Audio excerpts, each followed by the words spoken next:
Hi, so we're going to take a look at a chart today. I had a viewer who's a peer of mine write into me and said that she didn't understand why this grand trine was so trying. Get it? Trying. And she asked me to look at her chart. And what I saw was that her Lilith and her Mercury are pretty much smack dab conjunct or within a couple to few degrees of Jupiter in Cancer right now. So basically, Jupiter is sitting its fat ass all on top of her Lilith. So any of her shame or disempowered, guilty feelings, like any of that stuff that's coming up, is just getting magnified. And then any thoughts and words that she is saying around that is getting magnified. So Jupiter is just blowing up all over that. And I was like, okay, so that's going to make that hard. And then down here in Scorpio, so when all this started to come together, it went across her natal Pluto. So she's going to have a transformation. And when this trine started to set up, everything that was in Scorpio was conjunct her moon. So as it goes across her moon, it's going to create a sensitivity. It's going to create pressure that's emotional around Lilith, the sun. What else was in Mercury and Mars were all in Scorpio, all growing across her moon. So actions felt painful, thoughts felt painful,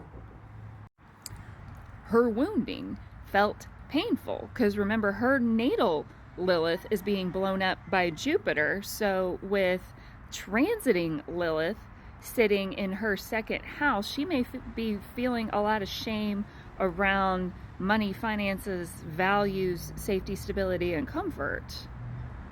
So all of that is going to create discomfort. And she already has Scorpio in her second house, so she's constantly transforming this. It's going to create, guess what?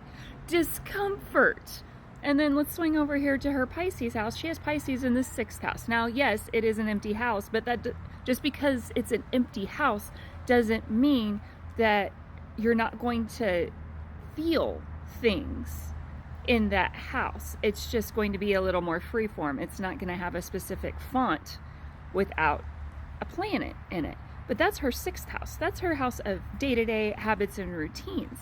So basically, she was experiencing this trine on such a loud level because all of, like, Saturn is in her sixth house right now. Neptune went into her sixth house, and then the North Node is in her sixth house right now. So all of that energy is in her day-to-day experience.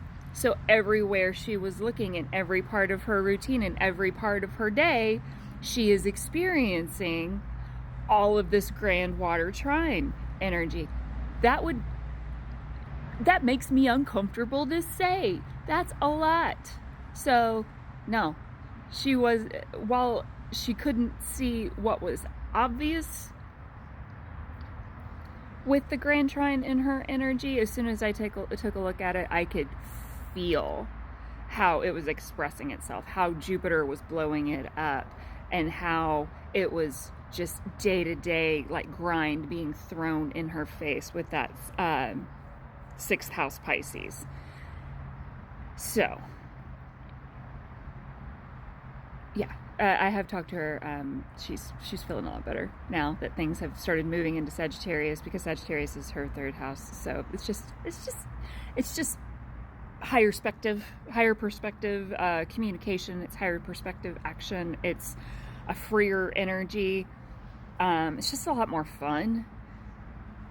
So yes, now that grand trine is loosened up, she's having a different experience. But yeah, so that is short form of what I do for transit readings. If you would like your own, hit me up in the DMs and comment on how this Grand Trine showed up for you. And also, do you have any of these water signs in your 6th house, and what was your experience?